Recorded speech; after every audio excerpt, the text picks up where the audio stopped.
all the generations that it took to create this basilica. I mean, if I said, okay, guys, I want you to contribute to this project, but not only are you not going to see any of it, not only is your kids not going to see it, your grandkids, and maybe your great-grandchildren might be able to see and enjoy some of this. And yet, it's faith to go and invest in it. It's faith to continue on, knowing that if one generation just says, I really don't care, then the thing goes on stall and could even die. Then we think about 144 years, and this is probably the most eventful 144 years in human history. I mean, after all, you go from not even adding machines to AI. You go from no moving things except horses and buggies to cars and spacecraft and airplanes and all the rest. And even they had materials and techniques that they wouldn't have even dreamed of in 1882.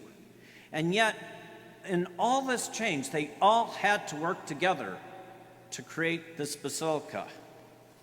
And finally, and I think most importantly, is that you have to have an architect who wants to complete the vision. I mean, 144 years, you're going to rotate through a couple of them. And so one can't say, well, I want a modern structure, and the other one's saying I have a Gothic structure. Instead, they all have to be on the same page of what they want to do. And that is what they did. And that's a great image of how the church begins and how the church continues. The church was, of course, formed out of the side of Christ on Calvary. And in the last couple of readings we had, Jesus Christ promised us the gift of the Holy Spirit. And that when the apostles received the gift of the Holy Spirit, they'd be his witnesses in Judea and Samaria, Jerusalem, and to the ends of the earth. And that's being fulfilled this night. Whereas at Babel, the languages got confused and people scattered, preventing them from building a tower to the sky. On Pentecost, the Holy Spirit brings people together and speaks in different languages to bring Christ to the world. Whereas on Mount Sinai, the Israelites were God's chosen people, now on Pentecost, the church is confirmed through the Holy Spirit to be the new Israel, the new chosen people, a kingdom of priests, a holy nation, God's special possession, to be Christ's presence in the world. Whereas before Pentecost, the church was hidden behind locked doors, not being Christ's presence in the world, and utterly lifeless and useless. Now, because of the Holy Spirit, the church is moving and active, not content to wait for people to come to them, but willing to go out of the upper room and spread the gospel. Going out to the world is to be an apostle.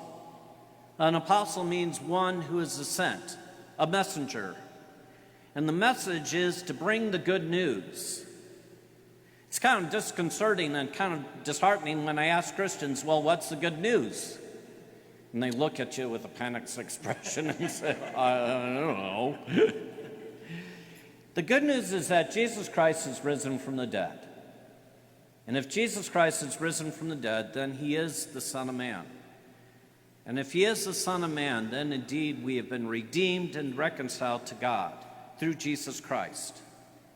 And through that reconciliation, we have peace between God and us.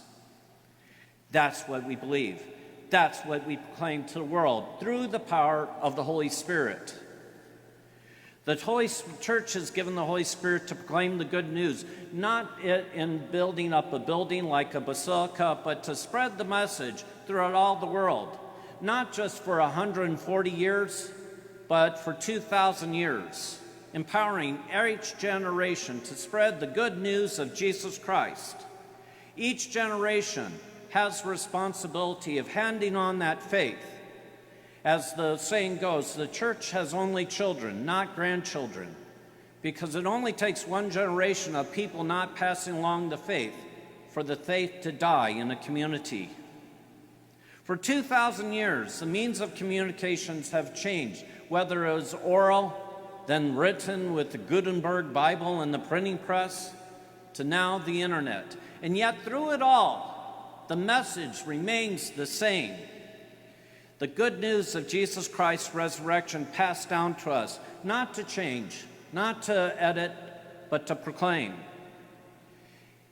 Jesus is risen from the dead.